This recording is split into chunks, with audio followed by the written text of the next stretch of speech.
front of me is REALME GT 70 and today I would like to show you how you can rename it.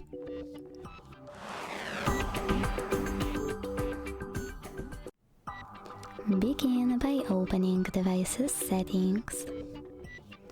Now scroll all the way down to click on About Device section at the bottom, over here under System and Update. Finally, choose device name next to storage and type in whatever you want to, like Sunny.